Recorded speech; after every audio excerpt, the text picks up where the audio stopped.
Today, Mohamed, Alpha, Emric and I are going to talk about the process of the Brexit. The word Brexit, which is the main term of the subject, is an abbreviation for British exit, referring to the UK's decision in the June 23, 2016 referendum to leave the European Union. There was a length of time called the transition period. It has been agreed to allow to the UK and the European Union to agree a trade deal and to give businesses time to adjust.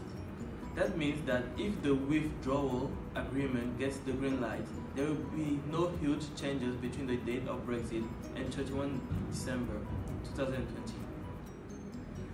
Article 50 is part of the 2007 Lisbon Treaty, which became European Union law in December 2009. It gives any EU member state the right to quit unilaterally and outlines the procedure for doing so. It gives the leaving country, 2 years to negotiate an exit deal. The backstop is a position of last resort to maintain an open border on the island of Ireland, and in the event that the UK leaves the EU without securing an all-encompassing deal. At present, goods and services are traded between the two jurisdictions on the island of Ireland with few restrictions. The UK and Ireland are currently part of the EU, single market and customs union, so products do not need to be inspected for customs and standards. Now that we know about the main terms, Alpha, can you tell us about the referendum, please? First of all, the question was, should the United Kingdom remain a member of the European Union or leave the European Union? The United Kingdom European Union membership referendum, also known as the EU referendum and the Brexit referendum, took place on the 23rd of June in 2016 in the United Kingdom to ask the electorate if the country should remain a member or leave the European Union. The referendum resulted in 51.9% of votes being in favor of leaving the EU. Although legally, the referendum was non-binding. The government of that time had promised to implement the result, and it initiated the official EU withdrawal process on 29 March 2017, meaning that the UK was due to leave the EU before 11 p.m. on the 29 March of 2019 UK time, when the 2-year period for Brexit negotiation expired. Now I'm going to show you the exact results of the referendum. The results clearly show that most of English people voted to leave the EU, just like most of the people of Wales. By contrast, most of the Northern Irish voted to remain in the EU, just like most of the Scottish. Because of this result, the Prime Minister of this time, David Cameron, has resigned. In fact, he didn't expect this result.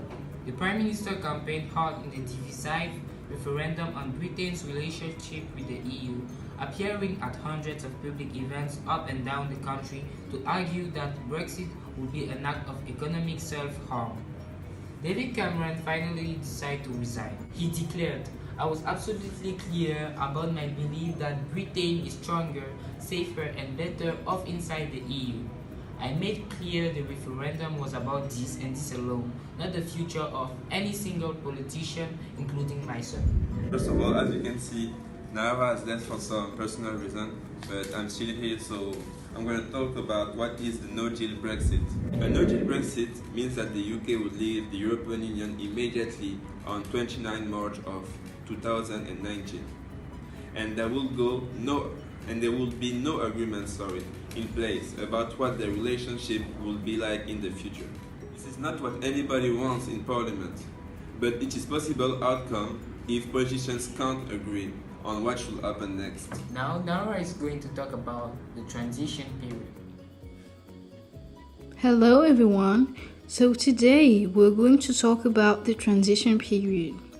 So, we all know that the United Kingdom and the European Union have negotiated a withdrawal agreement which provides the details of how the UK will exit the EU in March 2019. Part of that agreement is the transition period. So, When the UK leaves the EU in March 2019, the plan is that the transition period will apply until the end of December 2020 at least.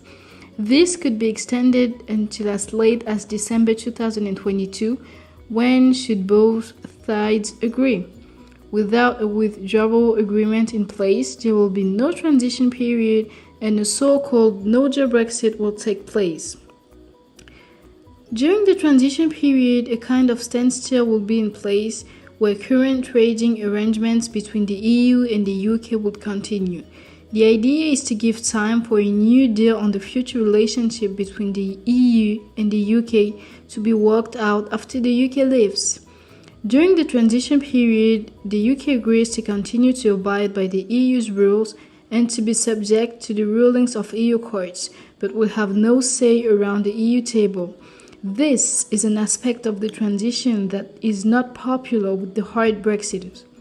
Partly due to such sensitivities, the UK side often refers to it as the implementation period, presumably to give the impression that it is all about getting on with it. If it comes into play, the transition period would remove much of the immediate economic risk to Ireland from Brexit, though serious longer-term threat would remain, and much will depend on how future trade talks progressed.